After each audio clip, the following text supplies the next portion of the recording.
স্বাধীনতার পরে বাংলাদেশে যে নির্বাচন হলো, নির্বাচনের পর এই সংসদে দাঁড়িয়ে শেখ হাসিনার বাবা শেখ মুজিব দাঁড়িয়ে বলেছিল, কোথায় সিরাজ শিকদার?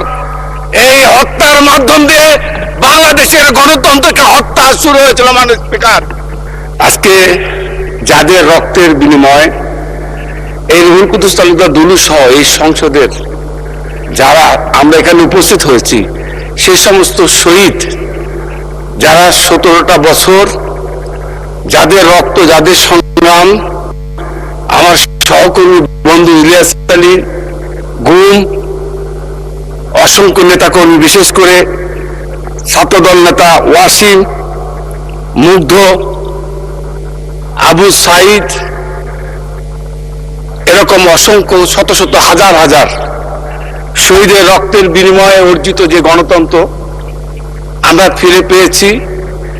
আমি আমার বক্তব্যে সেই সমস্ত শহীদ ত্যাগী ভাই এবং বোনদের আমি কৃতজ্ঞতা ধন্যবাদ জানাচ্ছি, তার আত্মার প্রতি শ্রদ্ধা নিবেদন করছি, এবং যারা আজকে পঙ্গুত্বের জীবনযাপন করছে, মানবত মৃত্যুর সঙ্গে পাঞ্জা লড়ছে, আমি সেই সমস্ত সহকর্মী ভাইদের প্রতি শ্রদ্ধা নিবেদন করছি। মাননীয় স্পিকার, আমরা চাই, কিছুক্ষণ আগে আমার সহকর্মী ফজলুর রহমান ভাই বক্তব্য রেখেছেন, আসলে উনি আমার বয়সের সিনিয়র। আমার জীবনের রাজনীতির যে অভিজ্ঞতা, আমি জন্মের পরে আমি রাজনৈতিকভাবে কিছু কিছু রাজনীতির সাক্ষী। মাননীয় স্পিকার, আমি প্রথম যখন এমপি হয়ে এই পার্লামেন্টে এসেছিলাম, ভেবেছিলাম একটা রাজনৈতিক পরিবারের সন্তান হিসেবে এই দেশের কল্যাণের জন্য কাজ করবো। মাননীয় স্পিকার, প্রথম এসেই যখন ট্রেজারি বেঞ্চে, তখন আওয়ামী লীগ, যে ভাষায় আমাদের নেত্রী, তখন বিরোধী দলের নেত্রী, আমরা এখানে বসা 96-এর 12 জুনের নির্বাচনের পরে ওই দৃশ্য, মাননীয় স্পিকার, বলার নয়। আপনি নিজেও সেই সংসদের একজন সদস্য ছিলেন। মাননীয় স্পিকার, আমরা যেটা মনে করি, বাংলাদেশের স্বাধীনতার পর যে স্বাধীনতার সংগ্রামে আমার ফজলু ভাইদের মতো মুক্তিযোদ্ধারা অংশগ্রহণ করে এদের স্বাধীন করেছিল, আমাদের জয়নুল আবদিন ফারুক সহ, মির্জা আলমগীর সহ, যারা কয়েকশো দাস, যারা যুদ্ধ করেছিলেন, যাদের যুদ্ধের মাধ্যমে দেশ স্বাধীন হয়েছে, আমরা এই গণতন্ত্রের জন্য যুদ্ধ করেছিলাম। মাননীয় স্পিকার, স্বাধীনতার পরে বাংলাদেশে যে নির্বাচন হলো, নির্বাচনের পর এই সংসদে দাঁড়িয়ে শেখ হাসিনার বাবা শেখ মুজিব দাঁড়িয়ে বলেছিল, কোথায় সিরাজ শিকদার?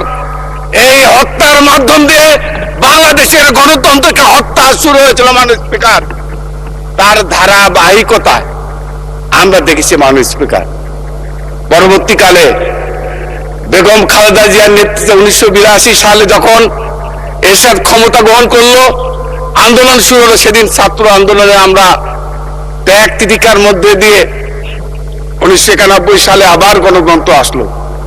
নির্বাচনে বিএনপি ক্ষমতা আসলো। মাননীয় স্পিকার, সেদিন জামাত ইসলামও আমাদের সঙ্গে ছিল। মাননীয় স্পিকার, ক্ষমতা আসার পর বিরোধী দলের নেতা ছিলেন এখানে, উনি পার্লামেন্টে দাঁড়িয়ে বললেন, বেগম খালেদা জিয়াকে উদ্দেশ্য করে, একদিনের জন্য আমি শান্তিতে আপনাকে দেব না। মাননীয় স্পিকার, এটা কি গণতন্ত্র? মাননীয় স্পিকার, এই গণতন্ত্রের জন্য কি আমরা সেদিন ছাত্র আন্দোলন করেছিলাম?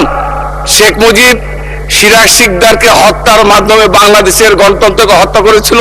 ঠিক একই কায়দায় তার মেয়ে সেদিন তার রাজনীতিক, এবং আমি মনে করি সেদিন থেকে শুরু হয়েছে বাংলাদেশের রাজনীতির গণতন্ত্র হত্যার ষড়যন্ত্র। মাননীয় স্পিকার, আপনার মনে থাকার কথা, আপনাকে আমি সাক্ষী মানছি, আপনি তখন 1991 সালে বেগম খালেদা জিয়া যখন প্রধানমন্ত্রী, আপনি তখন স্বতন্ত্র এমপি হিসাবে ভোলা থেকে নির্বাচিত সংসদ সদস্য ছিলেন। মাননীয় স্পিকার, আপনার বিএনপি যখন ক্ষমতা আসলো, 43 দিনের মাথায় যে ঘূর্ণিঝড়, যে তাণ্ডব উপকূলবর্তী এলাকা হয়েছিল, মাননীয় স্পিকার, বেগম খালেদা জিয়া, আপনারা সেদিন গিয়েছিলেন বন্যা উপকূলবর্তী এলাকায়, মানুষের লাশের সারি পড়েছিল। উনি ফিরে এসে উনি মনে করেছেন বিরোধী নেতাকে সম্মান করা উচিত। এবং আপনি নিজেও জানেন মাননীয় স্পিকার, বিরোধী দলের নেতা কখনোই হেলিকপ্টার নিয়ম অনুযায়ী পায় না। উনি তৎকালীন স্পিকার আব্দুর রাজ্জাক সাহেব স্পিকার ছিলেন, ওই স্পিকারকে সঙ্গে দিয়ে হেলিকপ্টার দিয়ে, আপনিও ওই হেলিকপ্টারে ছিলেন মাননীয় স্পিকার স্বতন্ত্র এমপি হিসাবে। ওই উপকূলবর্তী এলাকায় শেখ হাসিনা ওই উপকূলবর্তী এলাকায় মৃত মানুষের পাশে গিয়ে দাঁড়ানোর সুযোগ করে দিয়েছিল মাননীয় স্পিকার। মাননীয় স্পিকার, আমি মনে করি একজন সেই সময় তরুণ সংসদ সদস্য হিসাবে আমি যেটা প্রত্যাশা করেছিলাম গণতন্ত্রের জন্য, আমি কৃতজ্ঞতা জানাই আজকের বিরোধী দলের নেতাকে, আমি কৃতজ্ঞতা জানাই আজকে সংসদ দলীয় নেতা তারেক রহমানকে, ওনারা যে কালচার শুরু করেছে। আজকে মাননীয় স্পিকার, আজকে কষ্ট লাগে, আমরা রাজনীতি করি দেশের জন্য।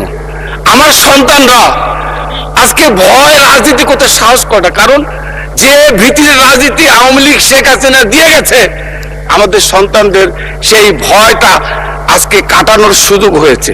যাদের আত্মত্যাগ, যাদের রক্তের বিনিময়ে যে গণতন্ত্র আমরা অর্জন করেছি, আমি বিশ্বাস করি তারেক রহমান এবং বিরোধী দলের নেতা শফিকুর রহমান সাহেব যেটা শুরু করেছে, আমরা চাই যত ষড়যন্ত্র, যতই চক্রান্ত হোক না কেন, ফ্যাসিস্টরা যেন আগামী দিনে এই ষড়যন্ত্রের কারণে সুযোগ পায়, এই সুযোগ আমরা দিতে চাই না মাননীয় স্পিকার।